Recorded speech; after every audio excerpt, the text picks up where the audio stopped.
Good evening, and welcome to Georgetown University in Qatar. We are very fortunate and honored to have with us tonight Dr. Sherman Jackson, the King Faisal Chair of Islamic Thought and Culture at the University of Southern California. Before that, he was the Arthur Thurneau, Professor of Near Eastern Studies and Visiting Professor of Law and Professor of Afro-American Studies at the University of Michigan, Ann Arbor. He has been listed by the Religion News Writers Foundation as among the top 10 experts on Islam in America and was named among the 500 most influential Muslims. And of course, he is a very dear friend. Dr. Jackson's career spans many fields, including Islamic law, Islamic theology, liberation theology, Sufism, and African American Islam.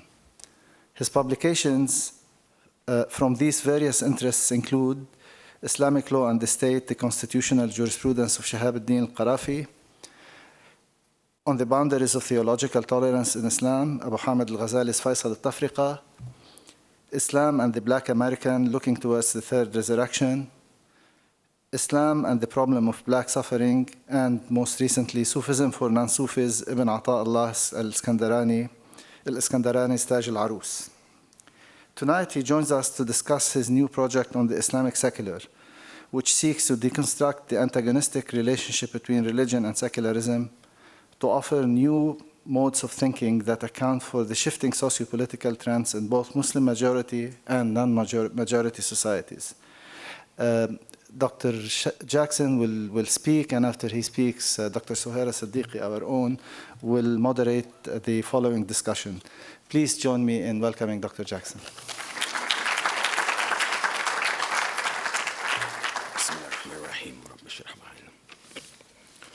Well, first of all, I want to thank you, Ahmed, for that very generous introduction.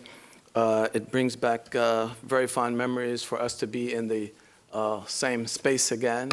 And it also brings back some very nice memories of being back in Qatar again. It's been about, I think, 4 or 5 years since I've been here. And I see that it is still the beautiful place that I remember when I used to come here once or twice a year. I'm a little worried about the time, not to mention the topic, as I can tell that people are out there saying, Islamic secular, we got to hear this. So I'm just going to, jump right in.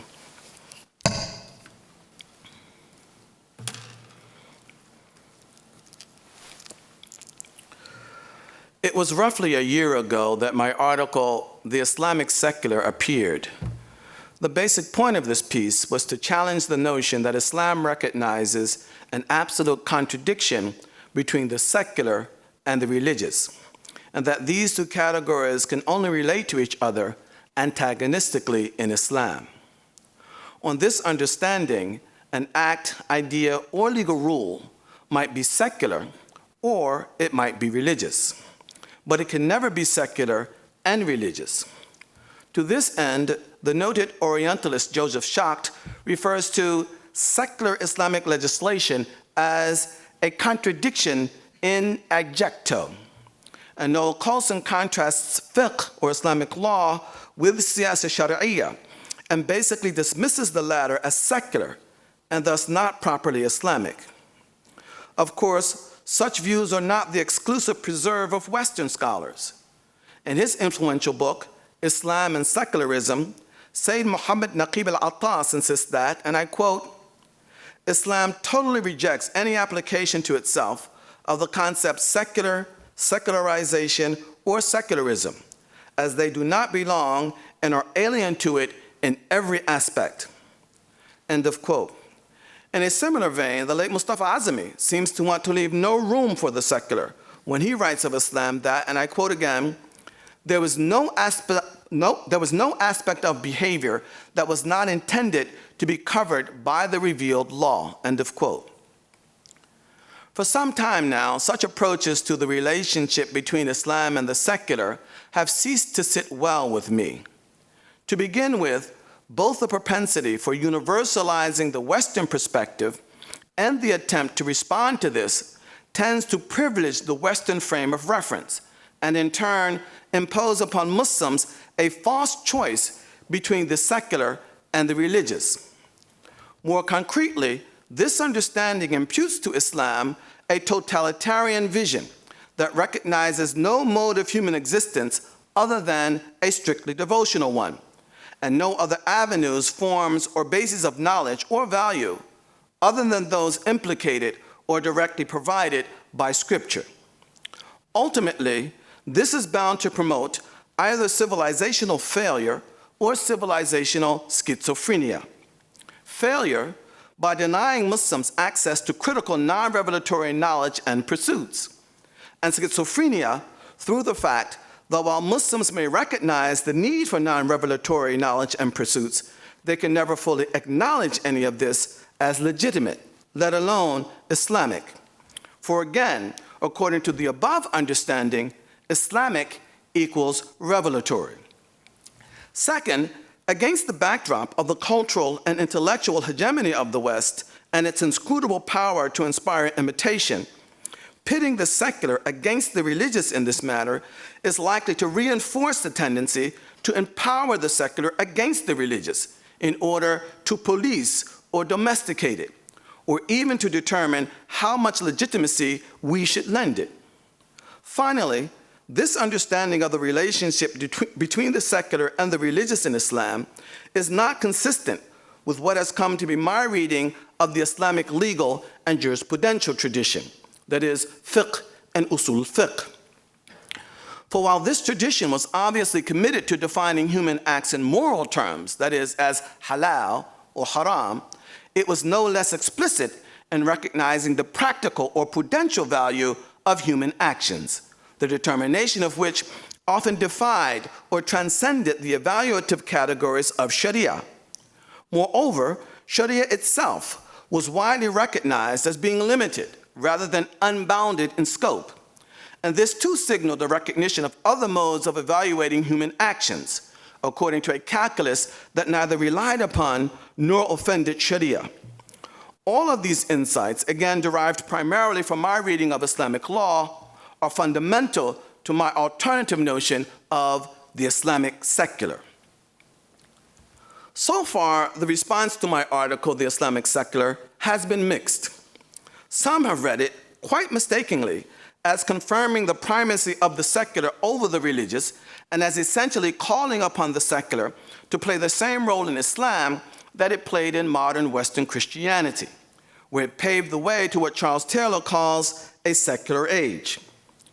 Others have read it, quite correctly I think, as holding out the possibility of averting this Western trajectory by pointing the way to a complementary rather than an antagonistic relationship between the secular and the religious in Islam. But the response that has concerned me most has been that of a number of Muslims who seem to nurse a gnawing suspicion that my thesis, intentionally or not, compromises the integrity of Islam and or Sharia by shrinking the authority of both in order to open up a space for the secular. Of course, much of this is simply a problem of language. The Western purchase on the category secular is simply so complete, so powerful, and so pervasive that it is difficult to use the term without conjuring up the kinds of non-religious or anti-religious associations it carries in the West. As such, it is hard for many Muslims to see the Islamic secular as representing anything other than the particular way that Islam pays obeisance to a globally triumphant Western secular. In such light, one might think it a better plan to simply abandon the use of the word secular altogether. But that would make precisely the point that I emphatically do not want to make, namely that the Western secular is the only secular, and that it is only on the basis of this understanding of the secular that we can define its place and its function in Islam. In my presentation tonight, I shall attempt to throw my concept of the Islamic secular into broader relief, with particular attention to the kinds of fears and apprehensions just cited. I will begin by clarifying the concrete sense in which I use the term secular.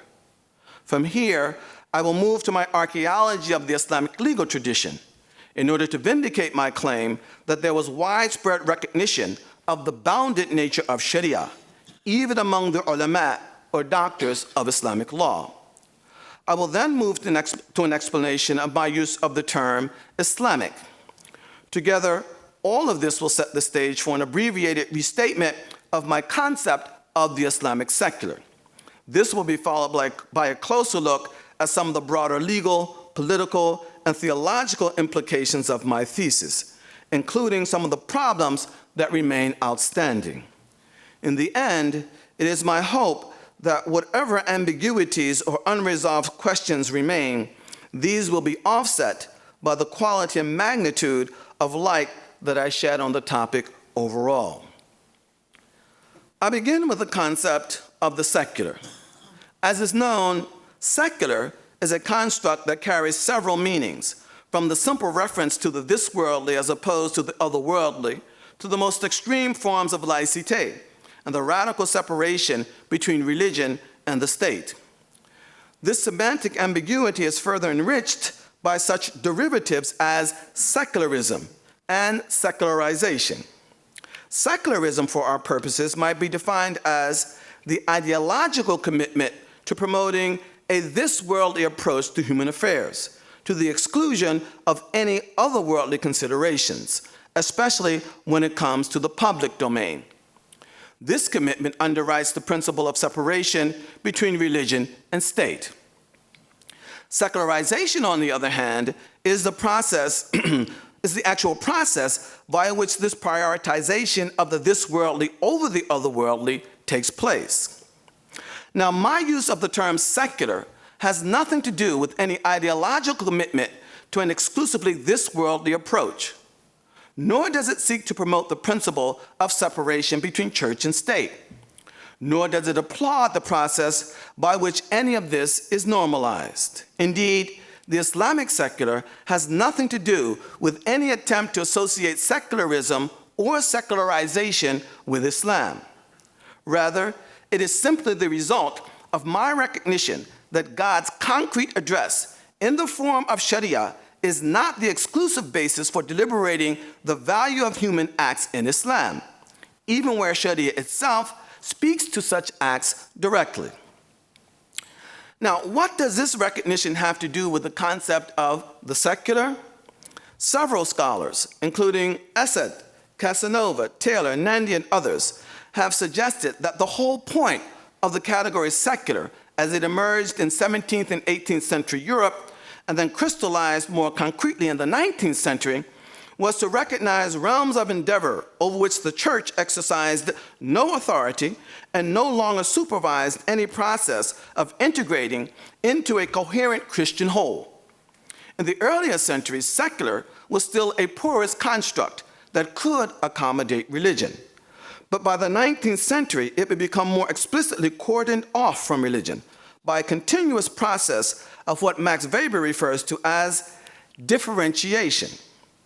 Differentiation was simply the continued development of distinct fields of endeavor, such as politics, economics, modern science, and the like, that were not only independent of the church in terms of their actual substance, but also in the sense of falling outside the sphere of the unifying force that the church had traditionally exercised in its effort to assimilate all forms of knowledge into a Christian worldview.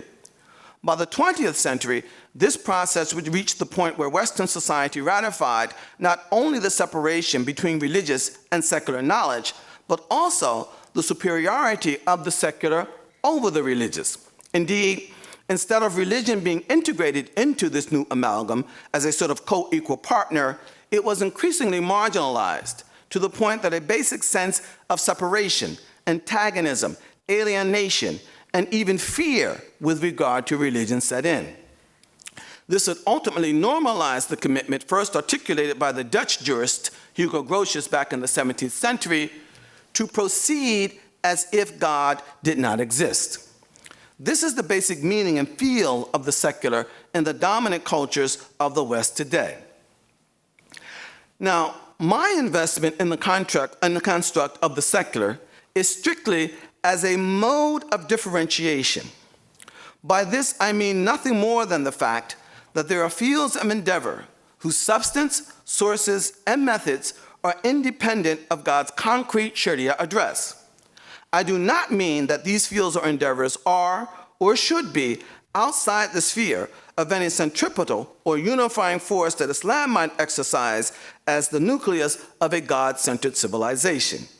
Indeed, central to my concept of the Islamic secular is the idea that the divine gaze in Islam is ubiquitous and rules out the very possibility of proceeding as if God did not exist. This, in fact, is what most fundamentally distinguishes the Islamic secular from the Western secular. This will hopefully become clearer below, where I explain my use of the construct Islamic. In the meantime, I would like to pause here in an effort to vindicate my investment in the notion of the secular as a mode of differentiation in Islam. For not only is differentiation key to my concept of the Islamic secular, it is here that I hope to demonstrate that the limits I impute to the scope of Sharia's jurisdiction are self-imposed limits and not the result of any capitulation on my part to some alien Western hegemon called the secular.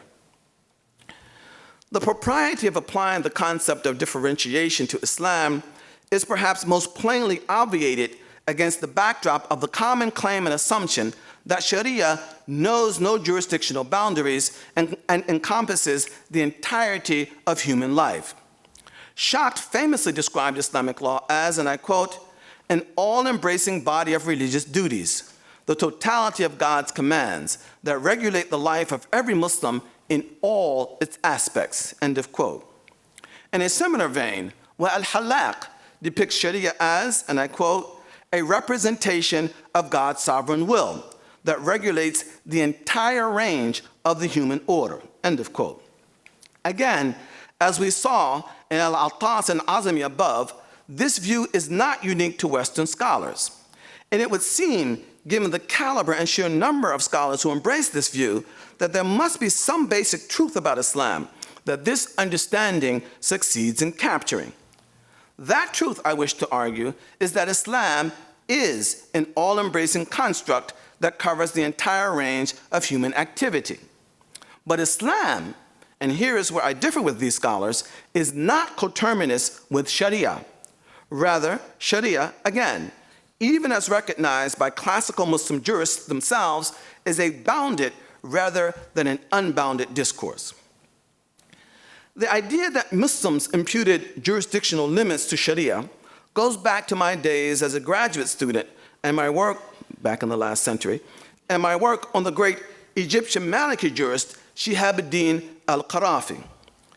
Al-Qarafi makes it clear that the authority of Sharia is bounded both horizontally and vertically. For example, he states that such pursuits as mathematics, geometry, knowledge of prevailing customs, sense perception, and the like are not Shari'i forms of knowledge, but fall outside the jurisdiction of Sharia. In other words, Sharia's authority does not extend horizontally far enough to be the authoritative basis for adjudicating the substance of these fields. As Al-Qarafi put it, and I quote, knowledge of none of these things reverts to scriptural sources. In fact, even assessing the practical dimensions of the good, al-hasan, may take one outside the realm of Sharia, strictly speaking. For as he put it, and I quote again, good as a category is broader than the legal ruling. Al-hasan a'ammu min al-hukm al-shar'i. In other words, good can mean either morally good or practically good. And in our efforts to make determinations about what is practically good, we must often go beyond the boundaries of Sharia. Meanwhile, there is the matter of the empirical verification of facts, including legally relevant facts. Al-Qarafi clearly separates legal jurisdiction from factual jurisdiction and limits the authority of Sharia discourse to the determination of law. He notes that while the sources of law, which include the Quran, Sunnah, Ijma', and the like, are limited, the sources for determining facts are unlimited and constantly evolving. Based on this division, Muslim jurists only have jurisdiction of law because they are only experts in interpreting the sources of law. They do not have jurisdiction of fact. As such, it is only legitimate to follow the ulama, or the doctors of the law, by way of taqlid on questions of law, not on questions of fact. This is neatly summed up in the somewhat controversial statement by Al-Qarafi, which I will read now. There is a difference between Malik's statement, engaging in homosexual relations necessitates punishment, and so-and-so actually committed a homosexual act. We may perform taqlid or follow Malik in his first statement, but not in the second. Rather, the second statement falls into the category of testimony. If 3 other upright witnesses testify along with Malik, the rule is applied. If not, it is not. And in this regard, the testimony of any other upright witness would be absolutely equal to that of Malik. His status as a mujtahid, or independent interpreter of the law, is of absolutely no consequence in this regard. Neither is the status of any of the other mujtahids. In some, numerous fields of inquiry, such as mathematics or geometry or the concrete determination of empirical facts, are explicitly recognized as falling outside the horizontal boundaries of Sharia. In these areas, it is not the doctors of the law, but other experts and finders of fact who are authoritative. And this is the very definition of what I have been referring to as differentiation. As for what I referred to as the vertical limits of Sharia's jurisdiction, what I am trying to get at here is that even when an idea or action falls within the horizontal parameters of Islamic law, the question of determining its concrete instantiation or substantive quality will not be dictated or determined by Sharia. Rather, one must drill down beneath the surface of legal rulings to other repositories of expertise. It is one thing, in other words, to know on the basis of Sharia that wealth creation or military preparedness is obligatory or wajib. It is quite another thing, however, to know in concrete practical terms how to bring wealth creation about, or what military preparedness actually looks like. This particular insight into what I am calling here the vertical limits of Sharia is particularly relevant when considering that class of issues that fall into the neutral or mubah category of Islamic law. For some might argue that the well-known presumption that everything is neutral until proven otherwise, al-asl fil ashya' al-ibaha, calls into question the very notion of Sharia having limits. In other words, this principle seems to imply that nothing escapes Sharia's judgment, certainly in the sense that everything falls into at least one of its legal categories. But we should be clear about what is really going on here. First, mubah or neutral is a constituent of Sharia's horizontal boundaries. As such, the fact that a thing might fall into this category does not negate the possibility of it falling outside or beneath Sharia's vertical boundary. In other words, how to prepare militarily in concrete terms, for example, whether and how to develop this missile system or that missile system, is not a Shari'i determination, even if both systems may be declared mubah. Second, the intended meaning of the principle, al-asl fil ashya' al-ibaha, can only be that everything that is already presumed to fall within Sharia's authority is presumed to be neutral rather than some other status. Otherwise, it would make no sense to say 4 times 4 equals 16 is mubah, or that it is mubah for an isosceles triangle to have 2 equal sides, or that the effectiveness of a particular economic policy or missile system can be measured in terms of its status as permissible.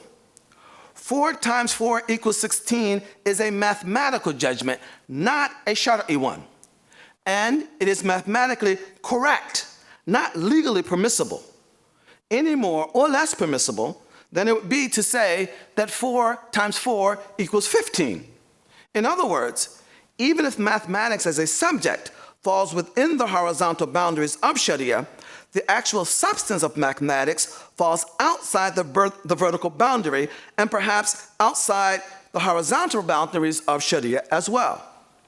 Of course, the whole point of recognizing that there are boundaries to Sharia is to be able to call attention to the fact that there are categories of assessment, such as mathematically correct, economically effective, safe for consumption, etc., that are not Sharia categories.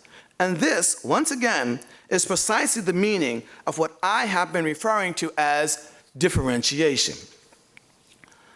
Those who are familiar with my work know of my long-standing relationship with Shihabuddin al-Qarafi. But this should not induce them into thinking that the idea that Sharia has limits is unique to him. In my article, The Islamic Secular, I cite several scholars who reflect this recognition, and I give examples going all the way back to the time of the Prophet Muhammad himself. For example, when he advised a group of farmers on pollinating their trees, and the trees failed, they approached him to complain. In response, the Prophet is reported to have said, quote, "Do not hold me accountable for mere non-revelational ideas, but when I inform you of something on the authority of God, take it, for I will never invent lies against God," end of quote. Clearly, the Prophet here is recognizing two different realms of authority. In the period immediately following the Prophet's death, this distinction gets somewhat blurred, but it is not long before it reemerges with even greater clarity. A good example of this is found in the famous Al-Ghazali, who in his biographical work, Al-Munqidh min al-Dalal, complains about ignorant friends of Islam, as-Sadiq al-Jahid. These were people who negated the validity of sciences deemed to be of non-Muslim origin, for example, astronomy, geometry, and the natural sciences, because these were not derived from Sharia. In fact, because these sciences were not derived from Sharia, these critics condemned them as being in violation of Sharia. Al-Ghazali's response was that these sciences are neither anti-Islamic, un-Islamic, nor against the religious law. On the contrary, he insists, and I quote, "The religious law has nothing to say about these sciences, either positively or negatively. وَلَيْسَ فِي الشَّرْعِ تَعَرُّض لِهَذِهِ الْعُلُومِ لَا بِالنَّفْيِ وَلَا بِالْإِثْبَاتِ." In other words, in terms of their actual substance, these sciences simply fell outside or perhaps below the boundaries of the religious law, a clear recognition of differentiation. Again, we should be clear here that this recognition was not limited to the likes of Al-Ghazali, Al-Qarafi, or other pre-modern jurists. In fact, as we shall see, modern jurists, for example, Qatar's own Sheikh Yusuf al-Qaradawi, also appear to signal their recognition of an extra-Shari'i differentiated realm. It is critical at this juncture, however, to point out that just because the secular in the form of differentiation is by definition non-Shari'i does not mean that it is by definition non-religious, let alone anti-religious. Indeed, it is precisely the function of the Islamic side of the Islamic secular to preserve the religious dimension of the differentiated secular in Islam. Of course, like the term secular, the term Islamic is also fraught with ambiguity. And the task of clarifying its meaning has been further complicated by a recent book by the late Shahab Ahmed entitled, "What is Islam? The Importance of Being Islamic." In the aftermath of Professor Ahmed's project, no serious academic articulation of the meaning of Islamic could dispense with engaging his view on the matter. It is precisely through such an engagement, however, that I hope my own use of the word Islamic will be thrown into bolder relief. My use of Islamic in the phrase Islamic secular simply refers to that sphere of activity outside the boundaries of Sharia that is intentionally thought, imagined, or executed in conscious recognition of the ubiquitous adjudicative gaze of the God of Islam. Maybe I should say that again. My use of Islamic in the phrase Islamic secular simply refers to that sphere of activity outside the boundaries of Sharia that is intentionally thought, imagined, or executed in conscious recognition of the ubiquitous adjudicative divine gaze of the God of Islam. This divine gaze is adjudicative in that it is understood to view human activity through the calculus of divine pleasure, displeasure, or forgiveness. It is ubiquitous, meanwhile, in that no human activity is understood to fall outside its purview. As for the substance or ethos of this divine gaze, this is intuitively extrapolated from the divine revelatory address. But this extrapolation differs fundamentally from the process by which the rules of Sharia are extrapolated. Sharia is derived either directly or by analogy from God's concrete address directed to specific human actions, for example, sale, murder, fasting, and the like. Awareness of the divine gaze, on the other hand, emerges out of a more instinctive engagement with God's more general revelatory address. In other words, a statement such as in the Quran, establish the prayer, or do not kill souls that God has rendered sacred, speak directly to concrete specific actions, that is, prayer and murder, respectively. However, Quranic statements such as, verily, God loves the patient, or is the reward of perfection anything other than perfect felicity? These statements speak more generally to God's character and the universe of expectations that this character might be intuitively understood to imply. We might liken the difference between these two modes of knowing to the difference between two types of knowledge that a child might develop of his or her parents. The first type, the child acquires through direct instructions received from the parents, such as, clean up your room, or don't tease your sister. Based on whether the child conforms or not with these instructions, he or she expects to earn the parent's pleasure or displeasure. The second type of knowledge, however, the child receives not through direct instructions, but by simply extrapolating from what he or she knows of the parent's character, given his or her engagement with the parent's direct and indirect indications over the years. Based on this knowledge, while the parents may not give the child an explicit curfew, for example, the child will still make it his or her business always to come home at a decent hour. Now, the scope of the divine gaze is horizontally infinite, in contradistinction to the scope of Sharia.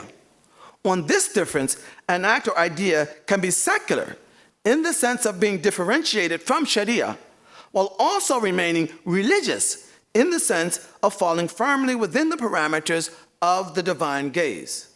And yet, this distinction between Sharia and the divine gaze should not be misunderstood. For while the divine gaze is horizontally broader than the scope of Sharia, it remains in its own way dependent upon Sharia, or perhaps I should say, it remains dependent upon the same divine address from which Sharia is derived. In this context, ideas or acts undertaken under the watchful eye of the divine gaze can no more violate God's concrete address, that is, as represented by Sharia, than a child who is uninstructed in one area of endeavor can violate his parents' concrete instructions in another.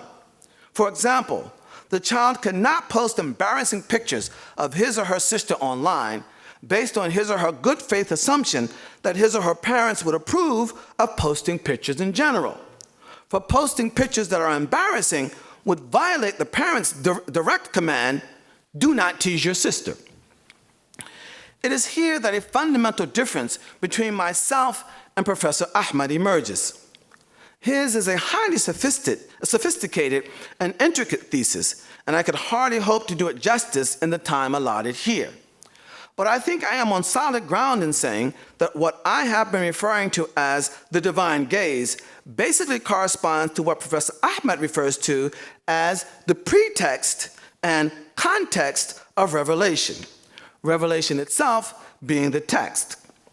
Now, in the same way that an activity that is carried out with a conscious eye to the divine gaze is Islamic, according to my depiction, so is the activity that seeks to authenticate itself on the basis of the pretext or context Islamic, according to Professor Ahmed. But unlike the case with my divine gaze, neither Professor Ahmed's pretext nor context is derived from or dependent upon the text. Rather, both are essentially independent of revelation. As such, actions that are deemed to be consistent with the pretext or context remain Islamic, even if these actions categorically contradict the text. On my thesis, by contrast, even if an action is not based on the concrete dictates of revelation as articulated by Sharia, it cannot be Islamic if it categorically violates either revelation or Sharia. Professor Ahmed and I are in emphatic agreement that Islam is broader than Sharia. We emphatically disagree, however, on the substance and ethos of Islam beyond Sharia. On my thesis, even if we allow for a pretext or a context, or what I have been referring to as a divine gaze, none of this acquires substantive content entirely independent of the text. For to allow this would be to run the risk of undermining the text. We can imagine in this regard adopting as our independent pretext or context the binary system of math, while the meaning of our text is expressed entirely in the decimal system.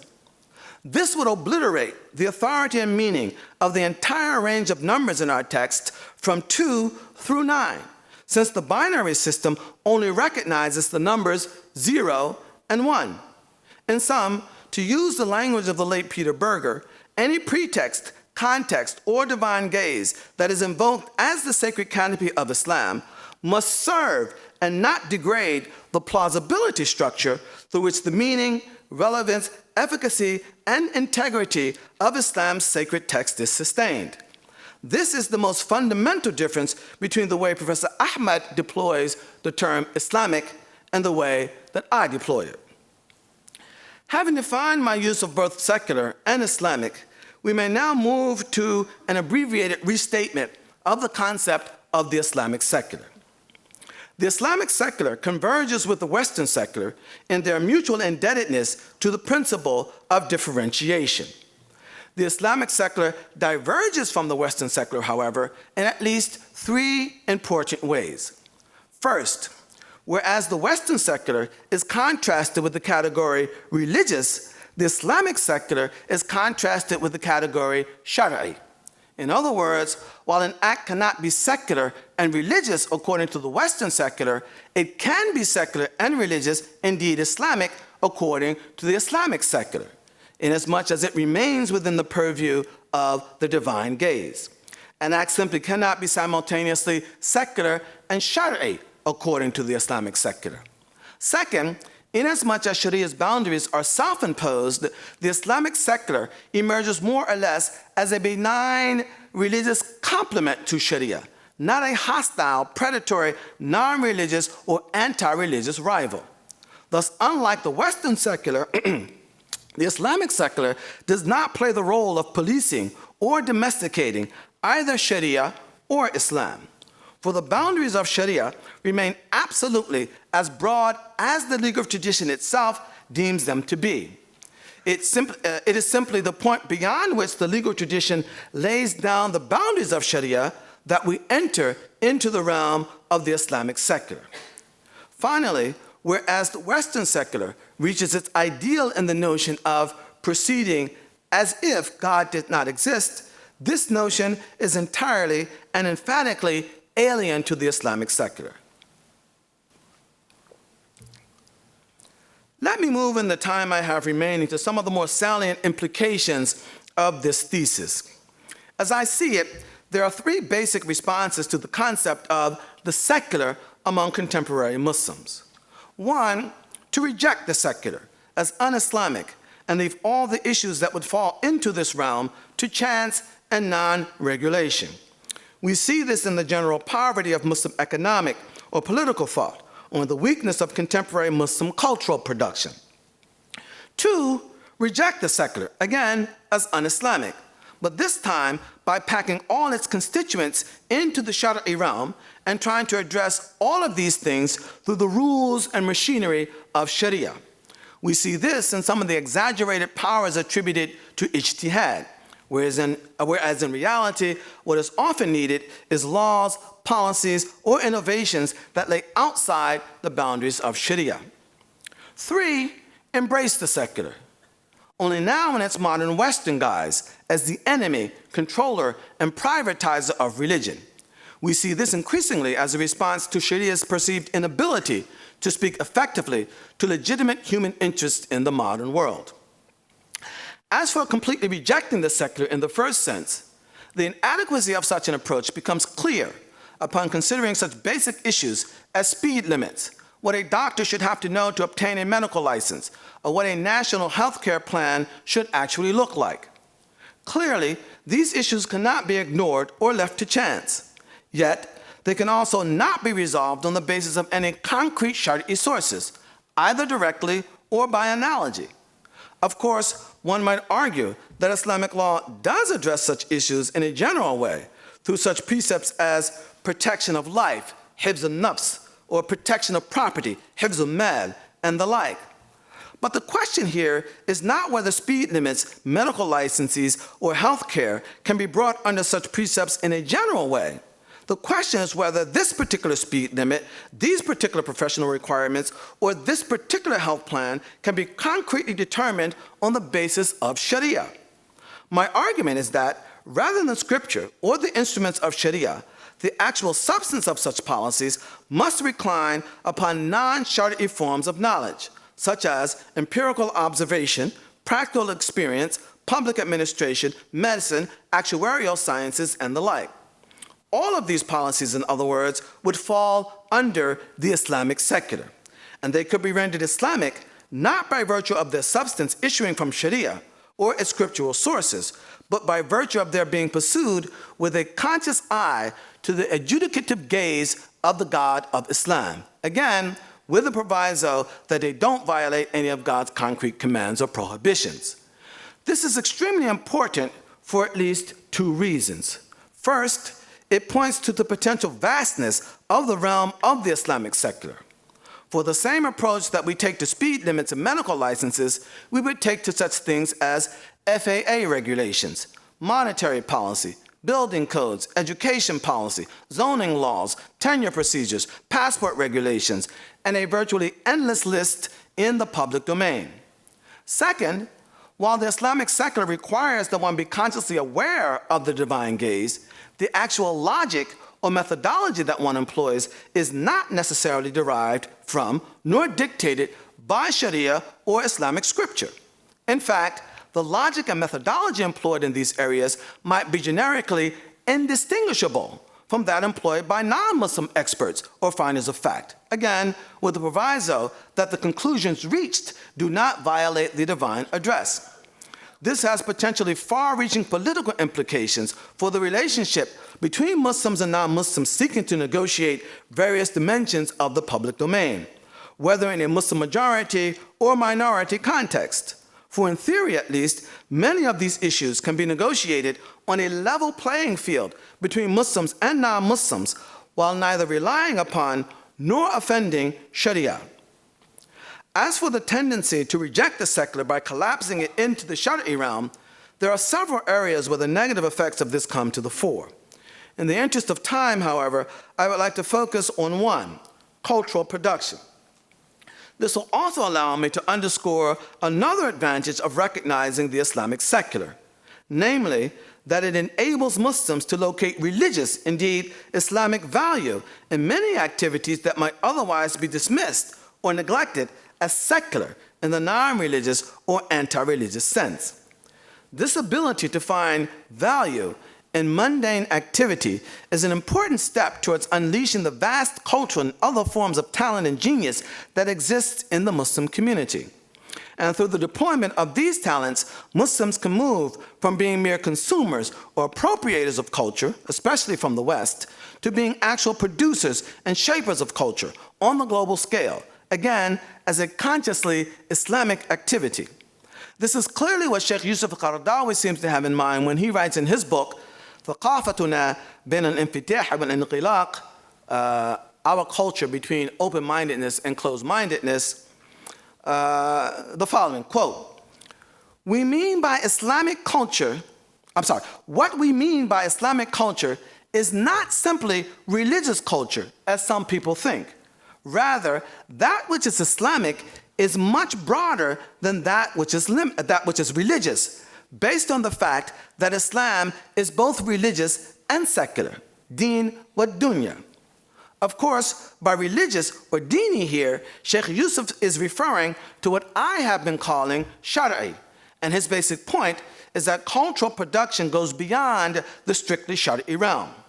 We already implicitly recognize this reality in such fields as Islamic art and Islamic architecture. The Islamic secular merely seeks to take this recognition to a broader, more explicitly conscious level. All too often, however, this recognition is only engaged agnostically. Even when the problem is ultimately a cultural one, the solution is habitually sought in Sharia, generally in the form of louder and louder calls for ijtihad.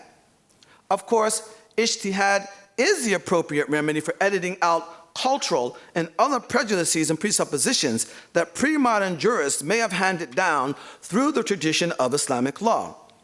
But we should be clear that ijtihad traffics exclusively in legal rulings, that is, ahkam. And when it comes to such matters as promoting marital harmony, to take just one prominent example and wake you all up, legal rulings will be simply very limited in what they can provide. For a husband or wife may be both pious and just, and they may both adhere assiduously to the dictates of the religious law. But none of this makes either of them a good conversationalist, a good cook, or maybe even a good kisser. Nor can Sharia require of either of them, as a matter of law, a particular conversation, a particular meal, or a particular style of kissing, even if it might confirm the propriety of these things after the fact. That is, after these have already been arrived at independent of Sharia. In short, these are cultural matters whose concrete substance lie outside the boundaries of Sharia and outside the competence of the jurist. Yet, to ignore them as falling outside the purview of Islam is to ignore precisely the kinds of pursuits that promote healthy marriages, itself undoubtedly an important value in Islam. Once again, we see the role and importance of the Islamic secular come to the fore. Of course, there are other important implications to this as well, including a clear political one. For if Islam is understood to consist in both Sharia and the Islamic secular, government in Islam can be more easily recognized as consisting of both a Sharia and a secular dimension. And this opens the way to a number of important possibilities. First, Muslim governments might find a measure of insulation from inflated charges of violating Islam every time they propose or institute rules or policies such as a 5-year economic plan or an immigration policy that are not based on strictly Sharia justifications. For again, not everything Islamic is necessarily directly derived from Sharia. One can imagine how this understanding might temper some of the critiques directed at Muslim governments by so-called Muslim fundamentalists. Second, it can empower the community at large in its collective role as finders of fact and expert authorities in various professional fields to impose a modicum of accountability on government by holding such policies and rules to the standards of their stated goals in Islamic secular terms. Finally, such recognition can deny government decisions and policies that fall outside the boundaries of Sharia the automatic, unassailable authority of a hukm shar'i. Clearly, this can go a long way in denying Muslim governments the ability to use religion as a tool of tyranny. All in all, there is much to be gained in the area of governance from an intelligent investment in the concept of the Islamic secular, including the question of whether it is possible to reconcile Islam itself with the modern state. This actually takes me to the third common sense response to the secular among modern Muslims. When the distinction between the Shari'i and the non-Shari'i is properly maintained, both jurisdictions can receive their due, and a healthy balance can be enjoyed. But when Muslims over-rely on Sharia, they often end up burdening it with tasks that it was never intended to fulfill. And on these misguided expectations, Sharia can end up being seen as having failed to provide Muslims with the kinds of lives that they would like to live. In other words, when Muslims rely entirely on a Sharia-based commitment to piety as the means of promoting such things as financial well-being, fun, healthy friendships, happiness, and the like, while completely ignoring the importance of engaging the Islamic secular, adherence to religion can end up being resented as an empty burden or as so much a waste of time.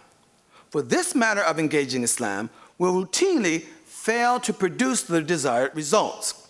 When this happens, the trend will almost certainly be towards the secular in the modern Western sense, that is, not as a complement to religion, but as an alternative to it. And here we come perhaps to one of the most important lessons of this presentation.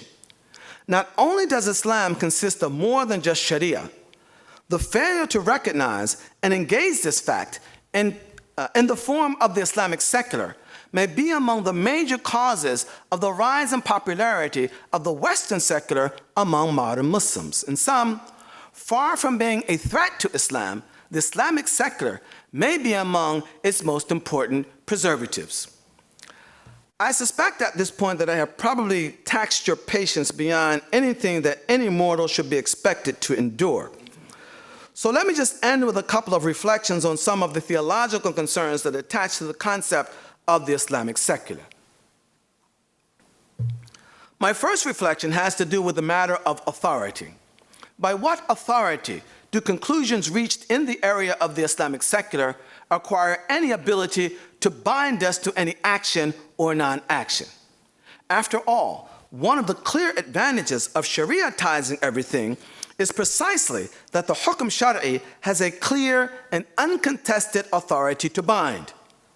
But to what extent can I be religiously bound by my findings in the area of the Islamic secular? Especially since, by definition, the hukm shar'i attaching to these conclusions will not go beyond the mubah or permissible category.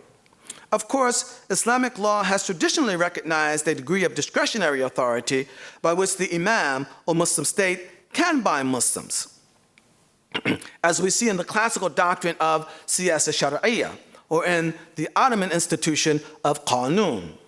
But in both of these instances, the authority at play is essentially political authority. What binds a Muslim in these cases, in other words, is the political or executive authority of the imam or the state, not anything that inheres in the actual substance of the acts that they command. Otherwise, we would be left with such absurdities as the belief that there is something inherently binding in a 55-mile-per-hour speed limit that does not exist in a 56-mile-per-hour speed limit. The question as such is, what intrinsic authority does one's findings in the area of the Islamic secular have? To what extent, for example, is a husband bound to engage in a certain type of conversation, or a wife bound to cook a specific kind of meal? And if he or she is not bound, what is the real value of the Islamic secular? Or maybe it is not necessary for them to be bound at all. Maybe it is enough for them simply to be inspired. But will mere inspiration work always across the board? This is just one of a number of theological questions raised by the concept of the Islamic secular. I hope to be able to address these more successfully in the larger project I hope to complete. My second and final reflection is, I think, a bit more redemptive. Here I return to that sneaky suspicion expressed by many Muslims who read my article, The Islamic Secular.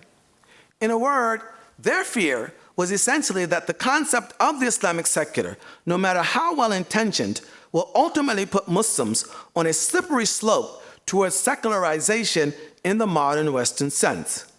Bit by bit, and under pressure of the West's cultural and intellectual hegemony, my approach will simply incentivize Muslims to interpret away more and more of Sharia's authority in order to maximize the area opened up for the Islamic secular. We should be reminded here, however, that even if the circumference of the Islamic secular were maximized, Muslims would still be operating under the watchful eye of the divine gaze. As such, they would not be compelled to compromise or discard their religious orientation. In short, there are subtleties that attach to the concept of the Islamic secular that make it ripe for misunderstanding. And if we are to be fair in our assessment of this concept, we must take it seriously, and we must be careful not to detach the Islamic from the secular. It is the Islamic secular. More important, we must resist the tendency to read the Islamic secular through an interpretive prism made up of meanings and implications that attach to the secular as it is understood in the modern West. But even more important than all of this, the way that many Muslims express their fears about the Islamic secular shrinking the domain of Sharia's authority bespeaks a profound and worrisome misunderstanding of what is ultimately at stake. For even if there was no Islamic secular and Sharia was accorded absolute maximum authority, indeed totalitarian authority, this would not constitute any guarantee against all forms of secularization in the Western sense. For ultimate secularization resides in the move away from a conscious awareness of the divine gaze and the recognition of humans' unending need for God's guidance and grace. And this move can be brought about just as effectively by an overemphasis on Sharia as it can be by rejecting or curtailing the authority of Sharia. To look to Sharia, in other words, as a substitute for God is no less secularizing in effect than looking to reason or feelings or modern science. For religiosity, certainly monotheistic religiosity, requires open recognition of direct human dependence upon God. This is clearly the point of a telling statement by the celebrated Taqiyuddin ibn Taymiyyah, whom no one could possibly accuse of being soft in his commitment to Sharia. He writes, "Even if we were to assume that a person came to know every command and every prohibition in the Quran and Sunnah, the Quran and Sunnah would simply address matters of general categorical import, as it is impossible to do other than this. They would not mention that which is specific to each and every individual. And for this reason, humanity has been commanded to ask for guidance, huda, to the straight path." Throughout this presentation, I have repeatedly argued 2 points. One, that the Islamic secular compromises neither the scope nor the authority of Sharia. And two, that Sharia is not the sum total of Islam. I may now add, with far less fear of being misunderstood, at least I hope, that Sharia is also not God. Sharia is a guide. Guidance itself, however, comes from God. And in these, our increasingly complex times and troubled times, Muslims would do well to remember this fact. Whether they are operating within the boundaries of Sharia or plainly outside Sharia's boundaries in the complementary realm of the Islamic secular. Thank you very much.